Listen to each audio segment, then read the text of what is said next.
Michel Collomb, est-ce que vous pouvez nous expliquer ce que c'est que cette flottille qui est partie vers Gaza? Ce sont des navires chargés qui ont pris la mission d'apporter de l'aide humanitaire. Il faut savoir qu'Israël impose un blocus illégal d'ailleurs en droit international. Il affame les gens de Gaza, il les prive de nourriture, de médicaments, de toutes les choses essentielles. Il leur rend la vie impossible. Et donc ce sont des gens de nombreux pays qui ont été très courageux en disant on ne va pas laisser tomber les Palestiniens, on va montrer qu'ils ne sont pas seuls.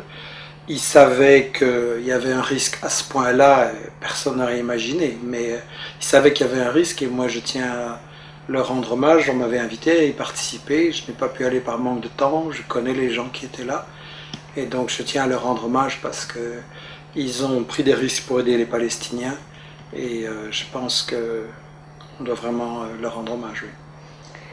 Comment les Israéliens ont-ils pu faire cela? Quelles sont les raisons? Je pense que, en fait, les Israéliens prétendent qu'ils sont une démocratie, mais en volant les terres, les maisons par la violence et en attaquant tous les voisins, ils appliquent en fait ce que Ziegler, dans une interview qu'il m'a accordée récemment, disait c'est le fascisme à l'extérieur.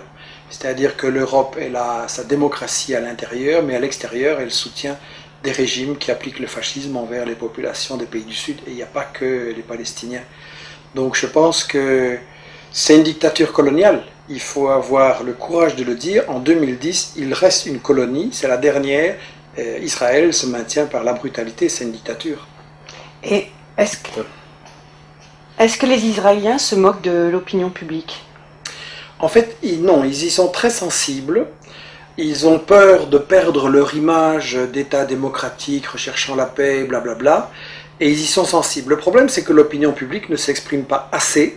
En fait, il y a de plus en plus de gens qui se rendent compte qu'Israël ment, qu'il ne recherche pas la paix, qu'il cherche des excuses hypocrites, mais cette opinion ne se fait pas encore assez sentir.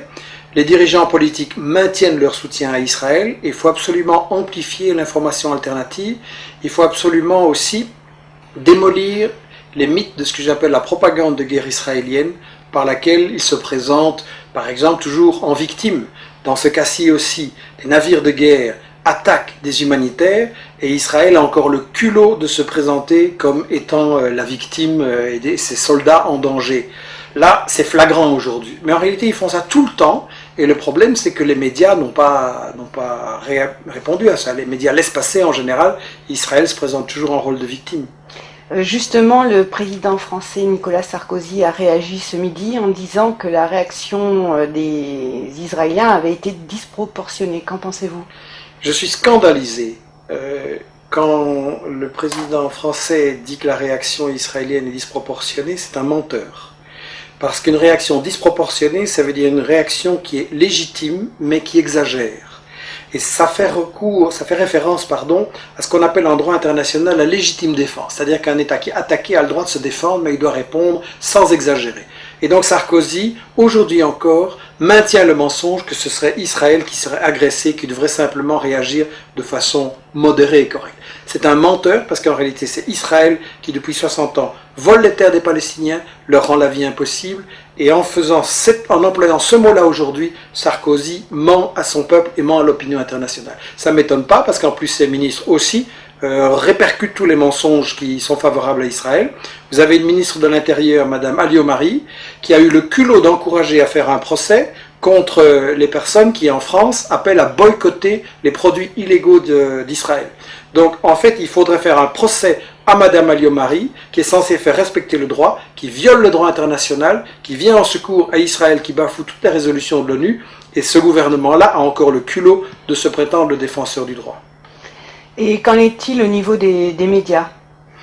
Je pense justement qu'on a un problème, et on le voyait aujourd'hui, moi j'étais scandalisé, on est là dans l'après-midi des événements, j'étais scandalisé en voyant les médias ce matin, à qui ils donnaient la parole au gouvernement israélien, qui reconduit ces mensonges, que c'était des gens dangereux, qui sont liés au terrorisme international, mais je veux dire, c'est comme faire interviewer le violeur dans une affaire de faits divers, quoi. C'est ahurissant. Donner la parole aux victimes, donner la parole aux gens qui expliquent qu'Israël ment, donner la parole aux analystes qui vont vraiment éclairer les faits et pas aux gens qui ont commis ces crimes. Je suis scandalisé et pas étonné.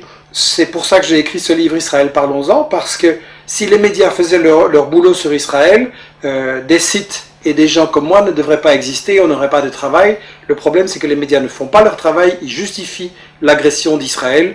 Et le problème, c'est que là, aujourd'hui, il y a de l'indignation, toute la semaine aussi, et puis ça va retomber. Et chaque fois qu'on va présenter dans les médias, on va dire Israël riposte à des agressions et fait des représailles, etc. Israël est l'agresseur. Et suite à ce drame, qu'est-ce qui va se passer selon vous? Les gens sont parfois inquiets en disant Israël a tous les moyens, il peut tout se permettre, il est dans l'impunité. Je pense au contraire que quand Israël commet ses actes, ça montre qu'il est en position de faiblesse. Vous savez, la CIA publie chaque année un rapport sur la situation au Moyen-Orient. D'habitude, il est très optimiste et l'année dernière, il était au contraire catastrophiste en disant dans 15 ou 20 ans, Israël n'existe plus. Et tout simplement, ils se rendent compte qu'Israël, avec son arrogance, son agressivité, est en train de retourner l'opinion publique internationale contre eux et qu'ils vont se faire complètement isoler. Et si le monde arabe, il y a un peu moins de gouvernements traîtres et vendus aux États-Unis et un peu plus de gouvernements qui défendent les intérêts de leur population, qui veulent, comme Chavez, utiliser le pétrole, non pas pour enrichir les multinationales et enrichir quelques milliardaires, mais pour mettre fin à la pauvreté, donner l'éducation, les soins de santé, etc. à tout le monde, à ce moment-là, je pense que les choses vont pouvoir changer. Et je crois que ce qui est important, c'est de voir notre responsabilité à tous. L'information, c'est à nous à la faire, avec Internet, avec le travail que j'ai proposé, que tout le monde parle d'Israël et explique la vérité sur Israël. Et à ce moment-là, je pense que là, ça va enfin pouvoir s'arrêter et qu'on va enfin pouvoir imposer une solution de paix et de paix juste au Moyen-Orient.